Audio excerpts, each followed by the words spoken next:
नमस्कार दोस्तों, आपका स्वागत है आपके अपने चैनल स्टडी वाइंस ऑफिशियल पर। तो आज की इस वीडियो में हम फिजिक्स का नेक्स्ट इम्पोर्टेंट टॉपिक बल और उसके प्रकार के बारे में पढ़ेंगे। ये टॉपिक इम्पोर्टेंट है। इसमें हम देखेंगे कि संपर्क बल क्या होता है, असंपर्क बल क्या होता है, अकेंद्रीय बल क्या होता है, अपकेंद्रीय बल क्या होता है। तो बल के प्रकार के बारे में इसमें हम पढ़ेंगे। तो पहले हम पूरे टॉपिक को अच्छे से पढ़ेंगे और लास्ट में जो प्रीवियस ईयर क्वेश्चन है वो भी देखेंगे। तो पहले आप पूरी वीडियो को अच्छे से देखें और लास्ट में प्रीवियस ईयर क्वेश्चन ज़रूर अटेम्प्ट करें। तो चलिए बिना देरी किए हुए वीडियो को शुरू करते हैं। तो चलिए वीडियो की शुरुआत करते हैं और सबसे पहले देखते हैं कि आखिर बल यानी कि फोर्स होता क्या है। तो बल वह बाहरी कारक है जो किसी वस्तु की अवस्था, स्थिति, आकार या आकृति में परिवर्तन करता है या परिवर्तन करने का प्रयास करता है।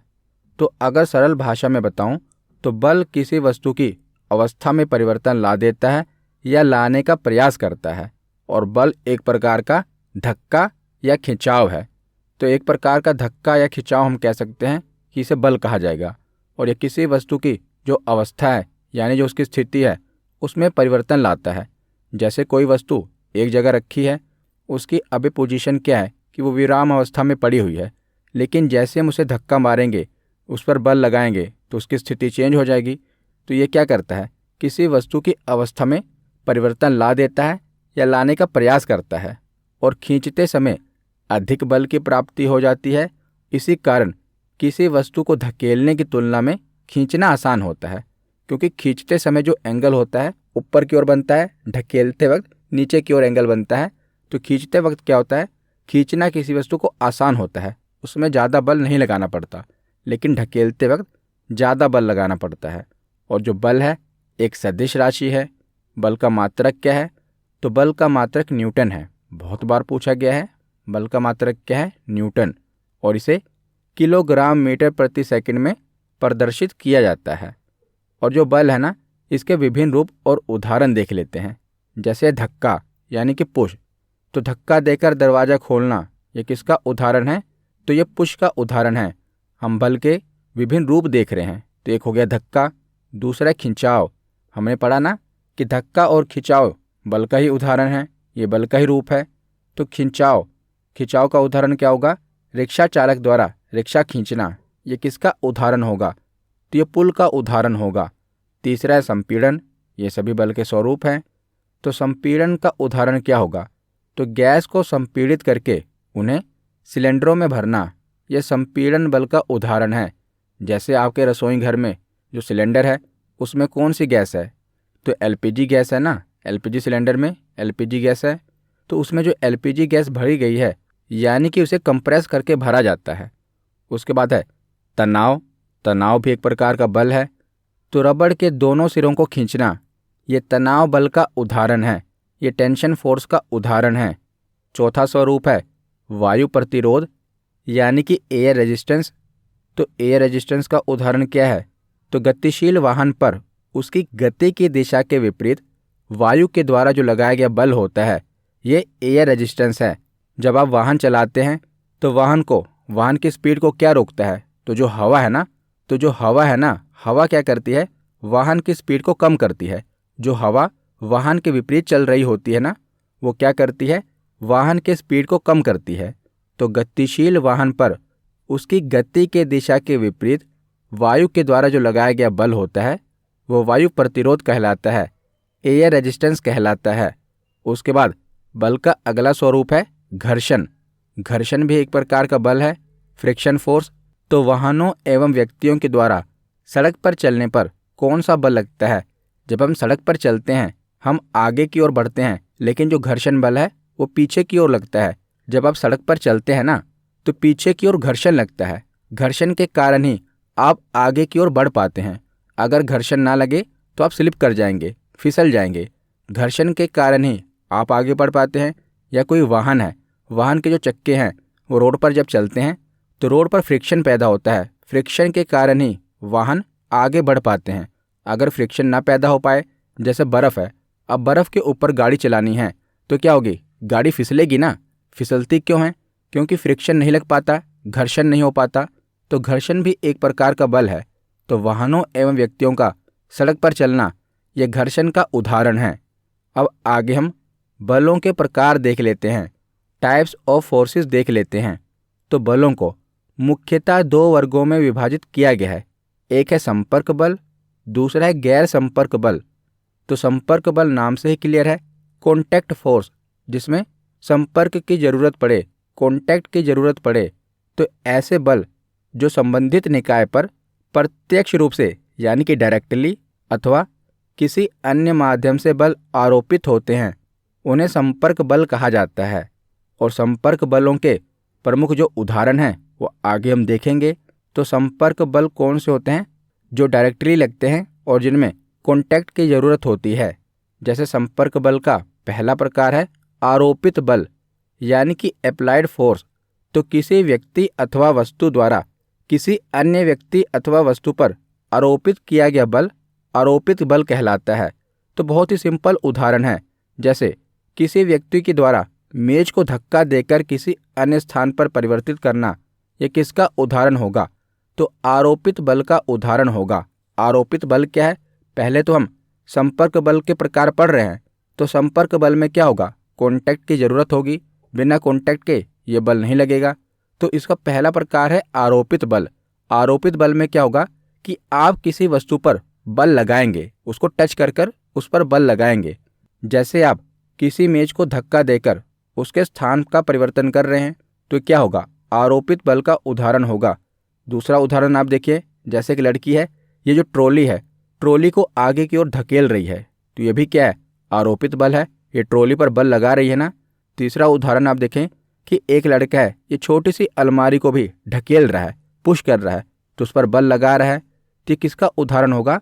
तो आरोपित बल का उदाहरण होगा। तो उदाहरण देकर आपसे पूछा जाएगा कि किसका उदाहरण है, तो ये आरोपित बल का उदाहरण है। उसके बाद देखते हैं लंबवत बल, नॉर्मल फोर्स। तो लंबवत बल क्या होता है? तो किसी स्थिर वस्तु, स्थिर यानी स्टेबल ऑब्जेक्ट, तो किसी स्थिर वस्तु द्वारा अपने संपर्क में स्थित वस्तु पर लंबवत लगाया गया सहायक बल जो उस वस्तु की स्थिरता प्रदान करता है, लंबवत बल कहलाता है। उदाहरण से आप समझेंगे कि मेज पर रखी पुस्तक पर मेज की सतह के द्वारा पुस्तक के भार को सहारा देने वाला बल क्या कहलाएगा? लंबवत बल। जैसे मेज के ऊपर पुस्तक रखी गई है, अब पुस्तक स्थिर है, आप मेज को क्या करेंगे? मेज को ढकेलेंगे और मेज की सहायता से पुस्तक अभी भी स्थिर है, लेकिन उसके स्थान में परिवर्तन हो रहा है। तो मेज की सहायता से पुस्तक के स्थान में भी परिवर्तन हो रहा है ना। और हमने पढ़ा कि बल क्या करता है कि स्थान में परिवर्तन लाने का प्रयास करता है। तो मेज की सहायता से हमने जो पुस्तक उसके ऊपर रखी गई है उसके स्थान में भी परिवर्तन किया, तो ये क्या कहलाएगा? ये लंबवत बल कहलाएगा। उसके बाद है घर्षण बल, फ्रिक्शन फोर्स। घर्षण बल के ऊपर मैं डेडिकेटेड वीडियो बनाऊंगा। अगली वीडियो में हम घर्षण बल और संतुलन के बारे में पढ़ेंगे। तो घर्षण बल क्या है? तो किसी सतह के द्वारा आरोपित वह बल जो उस सतह पर गतिमान वस्तु अथवा व्यक्ति की गति का विरोध करता है, घर्षण बल कहलाता है। तो घर्षण बल क्या करता है? ये गति का विरोध करता है। उदाहरण के रूप में देखा जाए तो गतिमान कार पर सड़क के द्वारा लगाया गया बल, जैसे जो ये कार है, कार का जो इंजन है वो कार को आगे की ओर फोर्स कर रहा है, आगे की ओर बढ़ा रहा है। लेकिन जो सड़क है, सड़क पर जो चक्के चल रहे हैं उस पर फ्रिक्शन लग रहा है, फ्रिक्शन पीछे की ओर लगेगा तभी कार आगे की ओर बढ़ेगी। तो घर्षण क्या होगा? पीछे की ओर लगेगा, तभी जो कार है ये आगे की ओर बढ़ेगी। उसके बाद अगला प्रकार है तनाव बल, यानी कि टेंशन फोर्स। तो तनाव बल क्या होता है? तो तार, रस्सी, केबल या धागा दोनों के विपरीत सिरों पर उसमें लगने वाला बल तनाव बल कहलाता है। जैसे एक रस्सी है, एक रस्सी को दोनों तरफ से व्यक्ति खींचें, तो इस पर कौन सा बल लगेगा? तो इस पर टेंशन फोर्स लगेगी, तनाव बल लगेगा। यानी कि एक रस्सी को दोनों तरफ से खींचा जा रहा है तो इस पर तनाव बल लगेगा। और किसी केबल की सहायता से अगर किसी ऑब्जेक्ट को लटकाया जाए तो उस पर भी टेंशन बल लगेगा, तनाव बल लगेगा। कोई रबड़ है, अगर रबड़ के दोनों सिरों को खींचा जाए तो उस पर भी कौन सा बल लगेगा? तनाव बल लगेगा। तो ये टेंशन फोर्स के उदाहरण हैं। अगला संपर्क बल है स्प्रिंग बल, स्प्रिंग फोर्स। तो किसी संपीड़ित अथवा खींची हुई स्प्रिंग के द्वारा उसे जुड़ी हुई वस्तु पर लगाया जाने वाला बल स्प्रिंग बल कहलाता है। जैसे जो ट्रैम्पोलिन है, यह स्प्रिंग फोर्स का उदाहरण है। ट्रैम्पोलिन आपने देखा होगा कि मेले वगैरह में जो बच्चे हैं इस पर कूदते हैं ना, वो इस पर कूदते हैं, फिर उसको उछाल देता है। तो किसका उदाहरण होगा? तो स्प्रिंग के कारण ऐसा होता है, तो स्प्रिंग फोर्स का उदाहरण है।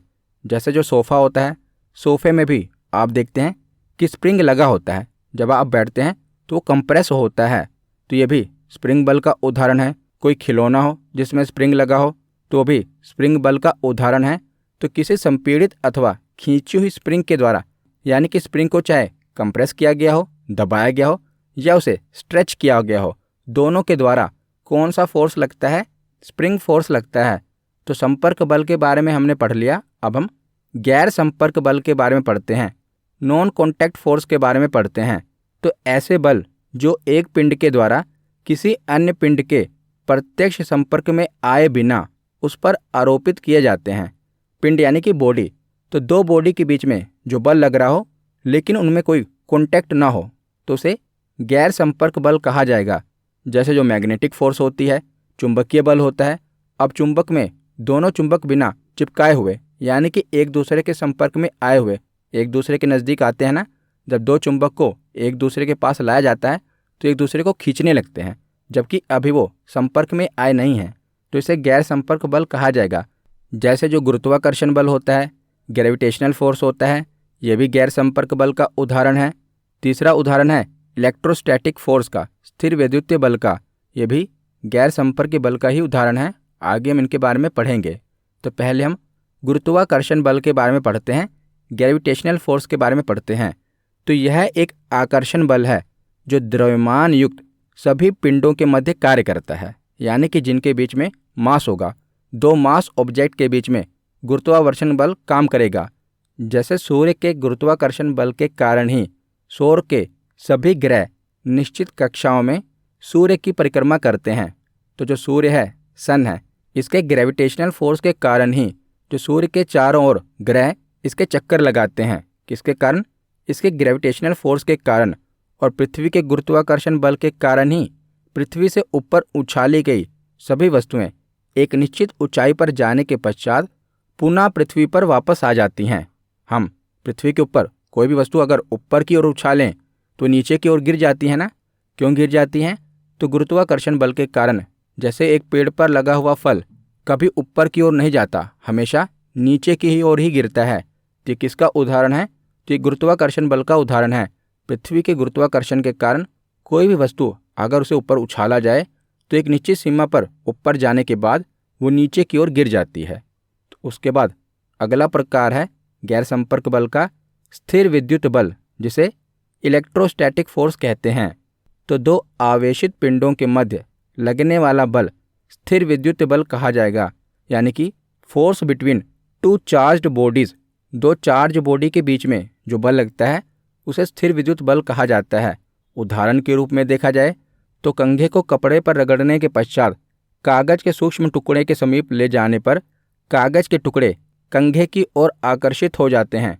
जैसे आपने स्कूल में किया होगा, जो स्केल होता है यानी कि रूलर होता है, उसको आप अपने बालों पर रगड़ते थे और रगड़ने के बाद जो छोटे छोटे कागज के टुकड़े होते थे उसके समीप ले जाने पर क्या होता था कि जो कागज के टुकड़े हैं वो स्केल की ओर आकर्षित होते थे ना।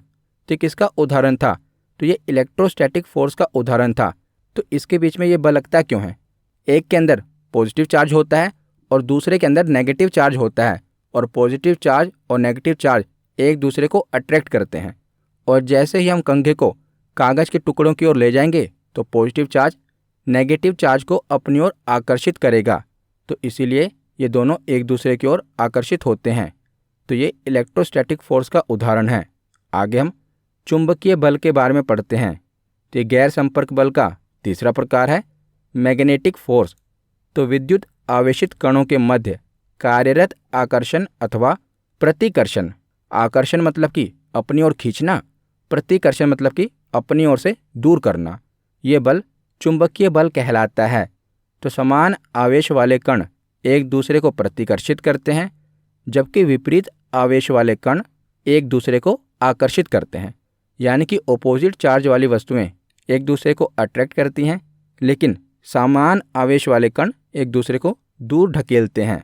तो उदाहरण देखा जाए तो दो समान सिरों का एक दूसरे से दूर हटना अथवा विपरीत सिरों का एक दूसरे के पास आना।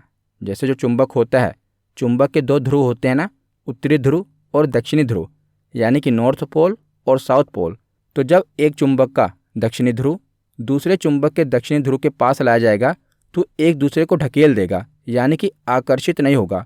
कभी भी सिमिलर पोल आकर्षित नहीं होते हैं, लेकिन यही ऑपोजिट पोल होगा, यानी कि एक साउथ पोल हो और एक नॉर्थ पोल हो चुंबक का, तो ये एक दूसरे को आकर्षित करेंगे। तो इसी को चुंबकीय बल कहा जाता है, मैग्नेटिक फोर्स कहा जाता है। तो इसमें संपर्क की ज़रूरत नहीं है, ये चुंबक एक दूरी पर ही एक दूसरे को अट्रैक्ट करने लगते हैं, जिसमें किसी कॉन्टैक्ट की ज़रूरत नहीं पड़ती। अब आगे हम अभिकेंद्रीय बल के बारे में पढ़ते हैं। अभिकेंद्रीय बल और अपकेंद्रीय बल, इनसे बहुत सारे प्रश्न बनते हैं, तो इसे भी ध्यान से सुनिएगा। तो अभिकेंद्रीय बल क्या होता है, सेंट्रीपिटल फोर्स क्या होता है। तो वृत्तीय गति कराने के लिए, वृत्तीय गति यानी कि सर्कुलर मोशन, तो सर्कुलर मोशन कराने के लिए अभिकेंद्रीय बल की आवश्यकता होती है, और यह हमेशा केंद्र की ओर कार्य करता है, जबकि जो वेलोसिटी होती है वो बाहर की ओर कार्य करती है। तो आसान भाषा में मैं आपको समझाता हूँ।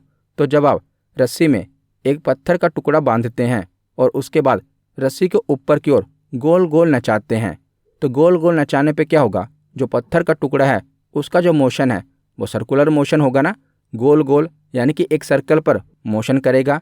लेकिन केंद्र में आपका जो हाथ है, आप हाथ से उसको नचा रहे हैं, तो ये क्या होगा, अभिकेंद्रीय बल होगा। इसमें जो बल है वो हमेशा केंद्र की ओर लगेगा, लेकिन जो वेलोसिटी है, वेग है, ये बाहर की ओर कार्य करेगा, क्योंकि जो पत्थर का वेग है ये बाहर की ओर कार्य कर रहा है, सर्कुलर पाथ पर कार्य कर रहा है, लेकिन जो बल है वो केंद्र की ओर लग रहा है। अगर पत्थर का टुकड़ा वो रस्सी से छूट कर चला जाए तो आपके हाथ में भी झटका लगेगा ना, क्योंकि जो बल है वो केंद्र की ओर कार्य कर रहा है और जो वेलोसिटी है वो बाहर की ओर कार्य कर रही है। तो इसी को अभिकेंद्रीय बल कहा जाएगा, जिसमें जो बल है वो केंद्र की ओर लगेगा और जो वेलोसिटी है वो बाहर की ओर लगेगी। तो इसके उदाहरण कौन से हैं, तो ग्रहीय पिंडों की परिक्रमा गति में अभिकेंद्रीय बल ही प्रभावी होता है। जैसे जो ग्रह होते हैं इनके द्वारा सूर्य की जो परिक्रमा की जाती है, ये किसका उदाहरण है, ये अभिकेंद्रीय बल का उदाहरण है। इसमें गुरुत्वाकर्षण बल भी लग रहा है। इसमें अगर हम बल के प्रकार देखें तो बल के प्रकार में तो गुरुत्वाकर्षण बल लग रहा है, और वैसे देखा जाए तो गुरुत्वाकर्षण बल के साथ जो सिद्धांत है वो कौन सा लग रहा है, तो अभिकेंद्रीय बल का सिद्धांत लग रहा है। दूसरा, किसी डोरी के एक सिरे पर टुकड़ा बांधकर वृत्तीय गति में घुमाने पर डोरी के अंदर की ओर एक तनाव उत्पन्न होता है, और वृत्तीय गति समाप्त होने पर या डोरी छोड़ते ही पत्थर सरल रेखीय गति करता है। तो डोरी बांधकर ऊपर की ओर घुमाने पर अब ये कौन सा बल लग रहा है, तो ये अभिकेंद्रीय बल लग रहा है। तो कोई भी जिसमें जो बल है वो केंद्र की ओर लग रहा हो और वस्तु का जो वेग हो, जो मोशन हो, वो सर्कुलर पाथ में हो रहा हो, तो इसे कौन सा बल कहा जाएगा, तो इसे अभिकेंद्रीय बल कहा जाएगा। अब हम अपकेंद्रीय बल पढ़ते हैं, सेंट्रीफ्यूगल फोर्स पढ़ते हैं। तो वृत्तीय पथ पर गतिशील पिंड पर कार्यरत अभिकेंद्रीय बल की प्रतिक्रिया में उसके विपरीत दिशा में एक बल केंद्र के बाहर की ओर कार्यरत होता है। यह एक प्रकार का आभासी बल होता है और यह बाहर की ओर कार्य करता है, जिसे अपकेंद्रीय बल कहा जाता है। तो अभिकेंद्रीय बल में क्या था, जो बल था वो केंद्र की ओर लग रहा था। अपकेंद्रीय बल में क्या है, उसका ऑपोजिट है, जो बल है वो बाहर की ओर लगेगा। जैसे कपड़ा सुखाने की मशीन, कपड़े सुखाने की मशीन में क्या होता है, जो कपड़े होते हैं वो मशीन में डाले जाते हैं। अब उसमें से जो पानी होता है वो निचुड़ता है कपड़े में से, तो पानी निचुड़कर बाहर की ओर जाएगा। कपड़ा सुखाने की जो मशीन है वो अपकेंद्रीय बल के सिद्धांत पर काम करती है। जैसे दूध से क्रीम या मक्खन निकालने की मशीन, तो दूध से क्रीम या मक्खन कैसे निकलता है, तो पहले के ज़माने में दूध को मथनी से मथा जाता था। आजकल तो मशीनें आ गई हैं, मशीनें क्या करती हैं, दूध को मथती हैं। तो दूध को मथने के बाद क्या होता है, क्रीम बाहर की ओर निकल आती है, ऊपर की ओर निकल आती है। तो उसको मथने के बाद क्या हो रहा है, यानी कि बल लगाने के बाद क्या हो रहा है कि वो जो क्रीम है या मक्खन है बाहर की ओर निकल आ रहा है। तो हमने पढ़ा ना कि यह बल बाहर की ओर कार्य करता है। तो जब भी कोई ऐसा उदाहरण हो जिसमें कोई भी चीज़ हो वो बाहर की ओर निकल कर आ रही हो या कोई बल हो बाहर की ओर लग रहा हो, तो उसे अपकेंद्रीय बल का उदाहरण समझना। और अभिकेंद्रीय बल में क्या है कि बल हमेशा अंदर की ओर लगेगा, अपकेंद्रीय बल में क्या है, बल हमेशा बाहर की ओर लगेगा। इसके नाम में क्या है, अप यानी कि ऊपर, जैसे अप और डाउन होता है ना, अप यानी कि ऊपर। तो कोई चीज़ बाहर आ रही है तो समझ लेना अपकेंद्रीय बल का उदाहरण होगा। तो यहाँ पर हमारा थ्योरी सेक्शन कंप्लीट होता है। अब हम प्रीवियस ईयर क्वेश्चन देखते हैं। तो पहला प्रश्न है कि विज्ञान में किसी वस्तु पर लगने वाले अभिकर्षण यानी कि धक्के या अपकर्षण खिंचाव को क्या कहा जाता है। तो धक्का तथा खिंचाव को क्या कहा जाता है, तो इसे बल कहा जाता है। तो ऑप्शन सी इसका सही जवाब है। अगला प्रश्न है कि असंपर्क बल का उदाहरण है घर्षण बल, चुंबक के द्वारा लगाया गया बल, पेशीय बल या दाब बल। तो असंपर्क बल का उदाहरण है चुंबक के द्वारा लगाया गया बल। इसमें किसी कॉन्टैक्ट की जरूरत नहीं होती। तो ऑप्शन बी इसका सही जवाब है। अगला प्रश्न है कि एक आवेशित वस्तु जब किसी दूसरी आवेशित अथवा अनावेशित वस्तु पर बल लगाती है तो वह बल कहलाता है। तो जब कोई आवेशित वस्तु यानी चार्ज वस्तु दूसरी चार्ज या नॉन चार्ज वस्तु पर बल लगाती है तो किसका उदाहरण है, तो ये इलेक्ट्रोस्टैटिक का उदाहरण है, यानी कि स्थिर वैद्युत बल का उदाहरण है। तो ऑप्शन बी इसका सही जवाब होगा।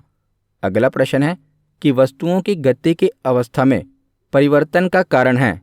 तो जो वस्तु है उसकी गति की अवस्था में परिवर्तन किसके कारण आता है, असंपर्क बल के कारण, पेशीय बल के कारण, घर्षण बल के कारण या संपर्क बल के कारण। तो कोई भी वस्तु है अगर वो गति कर रही है तो उसकी अवस्था में परिवर्तन कौन लाता है, घर्षण बल लाता है। यह क्या करता है, वस्तु की गति को धीमा करता है। तो घर्षण बल इसका सही जवाब होगा। ऑप्शन सी इसका सही जवाब है। अगला प्रश्न है कि चैन के द्वारा एक कार का अन्य कार को खींचना निम्नलिखित में से किस बल का उदाहरण है। तो कई बार क्या होता है कि कोई कार बंद हो जाती है तो दूसरी कार के द्वारा चैन बांधकर उसको खींचा जाता है ना। तो चैन के द्वारा एक कार का दूसरी कार को खींचना ये कौन से बल का उदाहरण होगा, अनुप्रयुक्त बल, लंब बल, घर्षणी बल या तनाव बल। तो इसका सही जवाब क्या है, तो जो चैन है उसमें कौन सा फोर्स लग रहा है, तो टेंशन फोर्स लग रहा है, यानी कि तनाव बल लग रहा है। तो ऑप्शन डी इसका सही जवाब है। अगला प्रश्न है कि गुरुत्वाकर्षण बल एक डैश है, गैर संपर्क बल, केंद्रीय बल, आकर्षण बल या उपरोक्त सभी। तो इसका सही जवाब होगा उपरोक्त सभी। कैसे, पहला जो कथन है कि ये गैर संपर्क बल है तो गुरुत्वाकर्षण बल गैर संपर्क बल होता है, ये तो सही है। दूसरा है कि ये केंद्रीय बल है, तो केंद्रीय बल क्या होता है, तो दो वस्तुओं के बीच की दूरी उनके केंद्र से केंद्र की दूरी होती है, इसीलिए जो बल होता है ये केंद्र को मिलाने वाली रेखा के साथ कार्य करता है। तो ये केंद्रीय बल का भी उदाहरण है। और तीसरा कथन क्या है कि ये आकर्षण बल है। तो हाँ, जो गुरुत्वाकर्षण बल होता है ये वस्तुओं को आकर्षित करता है ना, तो ये आकर्षण बल भी है। तो उपरोक्त सभी, ऑप्शन डी इसका सही जवाब होगा। अगला प्रश्न है कि गुरुत्वाकर्षण का नियम है कि गुरुत्वाकर्षण का नियम किसके बीच गुरुत्वाकर्षण बल देता है, कुछ द्रव्यमान वाले दो पिंडों के बीच में, केवल पृथ्वी और सूर्य के बीच में, केवल पृथ्वी एवं एक बिंदु द्रव्यमान के बीच में और केवल दो आवेशित पिंडों के बीच में। तो गुरुत्वाकर्षण का जो नियम है ये किसके बीच गुरुत्वाकर्षण बल देता है, तो कुछ द्रव्यमान वाले दो पिंडों के बीच में। तो ऑप्शन ए इसका सही जवाब है। अगला प्रश्न है कि सूखे बालों पर रगड़ने के बाद एक प्लास्टिक स्केल कागज के टुकड़ों को आकर्षित करता है, यह किसका उदाहरण है, गुरुत्वाकर्षण बल का, चुंबकीय बल का, आकर्षण बल का या स्थिर वैद्युत बल का। तो यह किसका उदाहरण है, तो इलेक्ट्रोस्टैटिक फोर्स का उदाहरण है, स्थिर वैद्युत बल का उदाहरण है। तो ऑप्शन डी इसका सही जवाब है। अगला प्रश्न है कि निम्नलिखित में से कौन अभिकेंद्रीय बल का उदाहरण है। कौन कौन से उदाहरण हैं, किसी दरवाजे को धकेलना, टायर से उड़ती हुई मिट्टी, सूर्य की परिक्रमा करते ग्रह या भूमध्य रेखीय रेलवे। तो बताइए अभिकेंद्रीय बल का उदाहरण इसमें से कौन सा है, तो सूर्य की परिक्रमा करते हुए ग्रह यह अभिकेंद्रीय बल का उदाहरण है। तो ऑप्शन सी इसका सही जवाब है। अगला प्रश्न है कि अभिकेंद्रीय बल किसके लिए उत्तरदायी होता है, निकाय को, निकाय यानी कोई वस्तु या बॉडी, तो निकाय को वृत्ताकार पथ पर गतिमान रखने के लिए, एक सीधी रेखा के समानांतर वस्तु की उड़ान के लिए, अंतरिक्ष में वस्तु की स्वतंत्र गति के लिए या समुद्र में लहरों के उत्पादन के लिए। तो अभिकेंद्रीय बल किसके लिए उत्तरदायी है? तो इन सभी कथनों में से जो पहला कथन है ये सही है कि निकाय को एक सर्कुलर पाथ पर गतिमान रखने के लिए अभिकेंद्रीय बल उत्तरदायी होता है। तो ऑप्शन ए इसका सही जवाब है। अगला प्रश्न है कि वॉशिंग मशीन में कपड़ों को सुखाने के लिए उत्तरदायी बल कौन सा है? तो वॉशिंग मशीन में कपड़ों को सुखाने के लिए कौन सा बल उत्तरदायी होता है? तो अपकेंद्रीय बल, ऑप्शन बी इसका सही जवाब है। तो आज का आखिरी प्रश्न है कि वृत्त के केंद्र से दूर निर्देशित एक वृत्त में गमन करने वाली वस्तु द्वारा अनुभव किए गए बल को डैश के रूप में जाना जाता है। तो ये केंद्र से दूर निर्देशित कर रहा है, तो कौन सा बल होगा? तो अब केंद्रीय बल होगा, ऑप्शन बी इसका सही जवाब है। तो आज की वीडियो यहीं पर ख़त्म होती है। कैसी लगी ये वीडियो कमेंट सेक्शन में ज़रूर बताना। धन्यवाद।